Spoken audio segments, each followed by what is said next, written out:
Hello बच्चों, welcome to MS class. आज की इस वीडियो में हम पढ़ने वाले हैं 10th क्लास हिंदी का ये काव्य खंड 3 होगा, जो कि घनानंद द्वारा इस पंक्ति को लिखा गया है। तो घनानंद के बारे में एक वीडियो पहले ही हम बना रखे हैं, उसके परिचय के बारे में आप नहीं देखे, जाकर प्लेलिस्ट में आप देख सकते हैं। तो आइए थोड़ा सा मोटा मोटी तौर पर हम लोग घनानंद के बारे में परिचय देख लेते हैं। घनानंद का अनुमानतः जन्म बताया जा रहा है 1689 ईस्वी में, जो कि मीर मुंशी के यहाँ ये काम क्या करते थे। और ये सर्वश्रेष्ठ गायक भी थे और सर्वश्रेष्ठ कवि भी थे। और इसी तरीके से कहीं पर ये प्रोग्राम करने के लिए गया था, वहां पर एक नर्तकी को देखा जिनका नाम सुजान थी, और उनसे प्रेम हो गया। और कुछ दिनों के बाद वो सुजान से इसका क्या हो जाता है, दिल टूट जाता है और दोनों अलग हो जाते हैं। अलग होने के पश्चात में इन्होंने उसी टाइम इनके शरीर में तरह तरह की बात निकल रहे थे, तब जाकर इन्होंने 2 पंक्ति को लिखा था, जो कि अभी हम लोग पढ़ेंगे। और घनानंद द्वारा जो भी पंक्ति मिलता है उसमें लगभग प्रेम की ही कहानी मिलता है। ठीक है, तो आइए देखते हैं। यहाँ पे लिखे हम लिखे हैं, इसका अनुमान था जो घनानंद का जन्म था वह 1689 ईस्वी में हुआ था। और ये सर्वश्रेष्ठ गायक भी थे और ये कवि भी थे।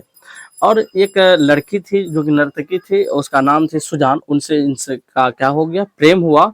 और कुछ दिनों के बाद उससे दिल इसका टूट गया, और टूटने के बाद ये धीरे धीरे वहां से कहाँ चले गए, वृंदावन चले गए। ठीक, और वहां पर बहुत दिन तक रहा। तो नादिर साहब का जो सेना था ना, उन्होंने सभी जगह क्या कर रहा था, ये कैप्चर कर रहा था। और उन्होंने सोचा वृंदावन को भी हम लोग क्या करेंगे, कैप्चर कर लेंगे। वृंदावन में देखा, घनानंद को देखा और बोला ये मुंशी है। और इससे पूछा आप हमको सोना दीजिए। सेना बोले 3 बार इसको कि जड़ जड़ जड़ जड़ मतलब होता है सोना। तो घनानंद ने उसको वहां से मिट्टी उठा करके दिया। रज रज रज बोला, तो उनके सेना को बड़ी गुस्सा आया, बोला ये तो मजाक है। घनानंद ने सोचा था इस देश का आन और शान जो सोना होता है वो देश की मिट्टी ही होता है। लेकिन नादिर साहब का जो सेना था उनको गुस्सा आएगी तो मजाक उड़ा रहा, उन्होंने इसको क्या किया, वध कर दिया। मतलब 1739 ईस्वी में इसका क्या हो गया, मृत्यु हो गया। और घनानंद को कहा जाता है प्रेम का ये कवि थे घनानंद। जब इसका दिल टूटा था तो 2 इन्होंने पंक्ति लिखा था, 2 कविता लिखा था। और इनकी कविताओं में प्रेम यानी मोहब्बत का ही सारे बात दिखने को मिलता है, इसके कविताओं में छिपा हुआ।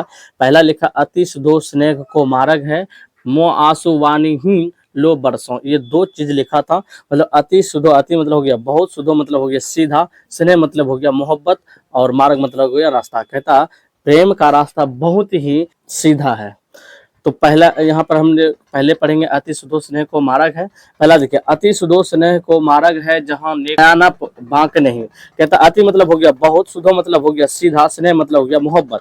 कहता है सुजान को कि प्यार का जो रास्ता है ना वो बहुत ही सीधा और क्या है, वो सरल है। और बोला इस रास्ते पे यदि कोई थोड़ा सा भी चौतराई और टेढ़ापन दिखाए उसके लिए रास्ता नहीं है।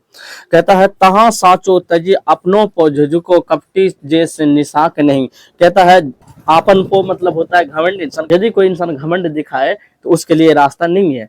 और वो क्या करते हैं, झिझकते हैं, वो डरते हैं। ठीक है, यदि कोई इंसान छलिया रहता है उसके लिए तो बिल्कुल ही ये रास्ता नहीं है।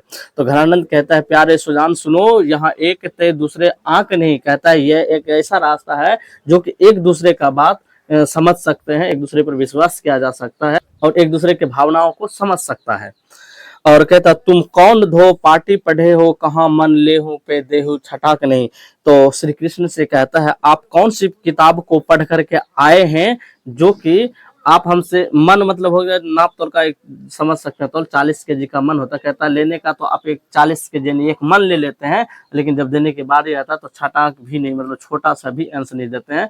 मतलब श्री कृष्ण से ये कहते हैं आप सभी का मन को लोभित कर लेते हैं और उससे दूर चले जाते हैं। वैसा हम भी सोचते हैं लेकिन हमें ऐसा होता नहीं है। श्री कृष्ण से कहता था कौन, तो ये घनानंद कहता था कि सुजान जो नामक वो लड़की थी उसको हम भूलना चाहते हैं लेकिन वो भुला नहीं सकते हैं, वो निकल नहीं पाते। आप ऐसा कुछ रास्ता बताइए जिससे हम उससे छुटकारा हो जाएंगे और धीरे धीरे भक्ति में लीन हो जाएंगे। ये घनानंद ने कहा था। तो उम्मीद करते हैं आपको ये समझ में आ गया होगा। तो उम्मीद करते हैं आपको ये वीडियो काफी अच्छा लगा तो लाइक करें, दोस्तों में शेयर करें। इस चैनल पहली बार है सब्सक्राइब जरूर करें। आज के इस वीडियो को यहीं पर रखते हैं, मिलते हैं नेक्स्ट वीडियो के साथ। ब्रांड है एमएस क्लासेस। थैंक्स।